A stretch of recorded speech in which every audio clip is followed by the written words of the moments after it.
kita masuk pada tanya jawabnya, mungkin bisa memperkenalkan diri terlebih dahulu. Terima kasih Bu Aini. Assalamualaikum warahmatullahi wabarakatuh. Waalaikumsalam warahmatullahi wabarakatuh. Perkenalkan, saya Ibu Marlina Hikmah dan saya dipanggil Ibu Leni di SD Islam Al-Azhar 32. Dan alhamdulillah saya mulai mengabdi di SD Islam Al-Azhar 32 sejak tahun 2010 sampai sekarang. Dan saya memegang sebagai guru kelas dengan 6 mapel di dalam satu kelas, kemudian berikutnya saya juga sebagai guru sekolah dasar. Saya rasa untuk yang ini sekian dulu. Assalamualaikum warahmatullahi wabarakatuh. Waalaikumsalam warahmatullahi wabarakatuh. Nah, ini background dari Ibu sudah sangat menarik sekali dengan segudang pengalaman yang luar biasa. Untuk itu kami sebagai calon guru ini mau sedikit bertanya tentang pengalaman Ibu. Yang pertama itu tentang proses perencanaan pembelajaran. Nah, kalau Ibu untuk merumuskan tujuan utama pembelajaran itu, tujuan utama pembelajaran yang Ibu rancang untuk peserta didik itu seperti apa? Tujuan utama kita gitu ya dalam merancang gitu ya pembelajaran itu agar kita pembelajaran kita laksanakan itu lebih terarah dan juga dapat meningkatkan kualitas pembelajaran. Jadi dengan adanya rencana pembelajaran kita tahu apa yang harus kita lakukan saat kita melakukan materi tersebut. Kemampuan awal peserta didik, bagaimana cara itu untuk menilai kemampuan awal peserta didik sebelum belajar membaca? Biasanya saya melakukan observasi terlebih dahulu yang saya amati secara langsung pada peserta didik dan juga bisa juga dengan melakukan tanya jawab sebelum materi pembelajaran dimulai. Tanya jawab itu biasanya seputar pengetahuan yang mereka ketahui.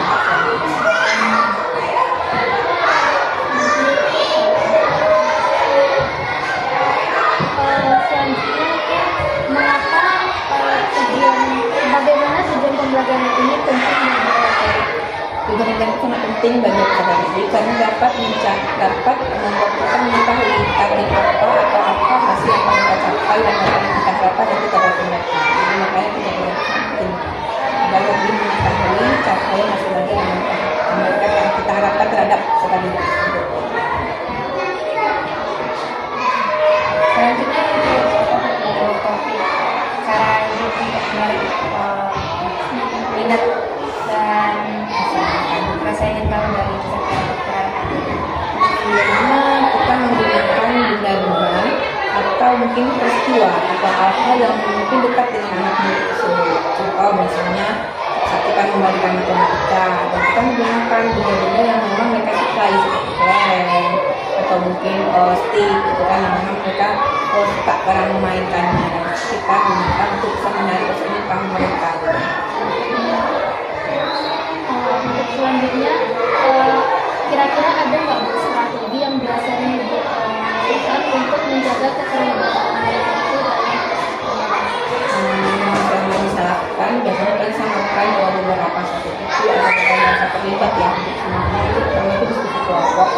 Kemudian juga saya ada melakukan pemberdayaan atau memberdayakan persebaya. Jadi teman mereka yang mungkin akan apa yang lebih memahami konsep atau materi, itu saya minta untuk bisa membantu teman mereka yang mungkin masih belum mengerti dan memahami secara kelompok kecil gitu, kelompok kecil dan juga biasanya juga memperbanyak praktek. Misalnya juga ada teori yang disampaikan terakhir, tapi juga mereka mengalami langsung dengan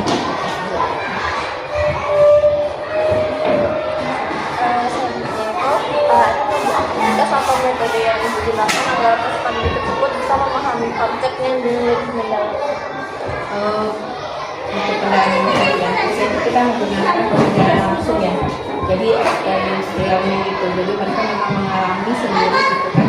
Kalau mereka tersebut memang bisa mereka mendapatkan dengan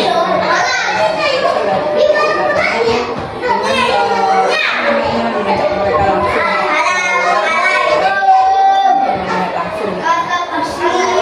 Apakah ada proyek atau pengalaman yang telah dilakukan mereka belajar? Ada seperti P5 juga dilakukan. Saya juga ada proyek gitu kan.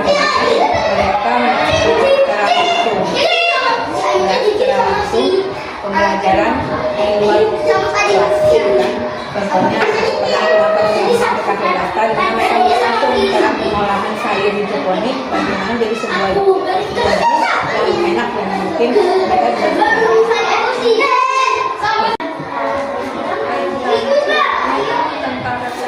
dan perbaikan kebijakan pekerjaan.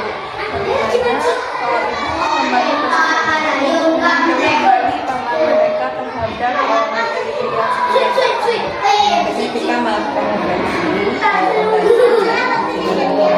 agar bisa kita juga saling mengatakan murid mengatakan jawab atau diskusikan dan itu kita kalau bisa kita itu jawab apa merefleksikan kembali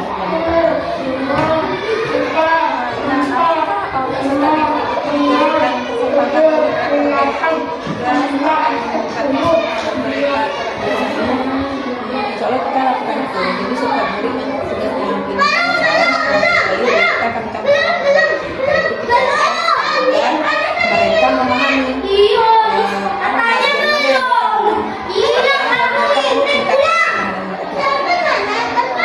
selanjutnya evaluasi dan penilaian. Bagaimana cara ibu menilai apakah peserta didik benar-benar memahami materi yang belajar? biasanya kita melakukan tes secara tertulis atau tes secara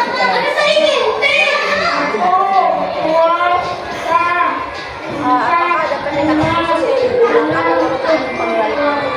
pendekatan khusus ya dengan langsung mengamati dan melihat langsung mereka membuat tugas atau mereka mengerjakan sebuah kepada mereka. Jadi kita lihat langsung prosesnya apakah mereka memahami atau perlu kita memberikan pemahaman lebih dalam tentang penyesuaian dengan kebutuhan peserta didik. Kan peserta didik punya gaya belajar dan kebutuhan yang berbeda-beda. Bagaimana cara ibu mengakomodasi perbedaan gaya belajar dan kemampuan peserta didik tersebut? biasanya kita pembelajaran misalnya kan metode pembelajaran diferensiasi untuk bisa mengakomodasi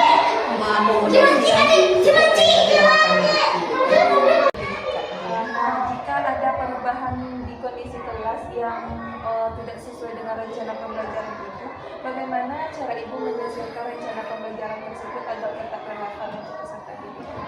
biasanya kan untuk membuat kondisi kelas karena ada perubahan satu dan lain hal itu biasanya kita tetap sesuai dengan rencana pertama, cuma mungkin ada beberapa yang mungkin kita cek dulu, pending dulu, nanti soalkan nanti dilakukan di minggu berikutnya tapi tidak lain dari 3 beberapa yang sudah kita susun sebelumnya gitu.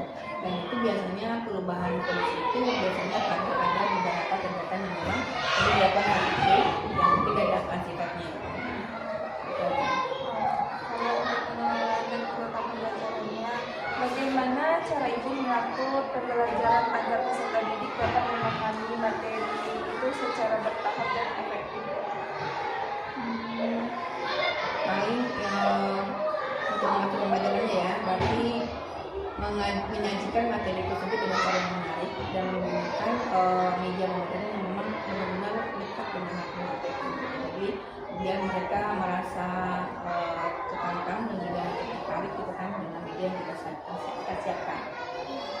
Wah, yang pasti Bu, apakah ada tantangan terbesar dalam memastikan semua peserta didik itu dapat mengikuti pembelajaran dengan baik? Tantangan itu yaitu kita mungkin buat ketemu dengan murid yang pertama aktif ya, dan juga yang kedua memiliki karakteristik yang memang agak berbeda dengan teman-teman yang lain, dan itu memang perlu sepertinya kita melakukan strategi agar dapat tetap mengkondisikan kelas tersebut tetap kondusif, aman dan buat anak-anak tenang.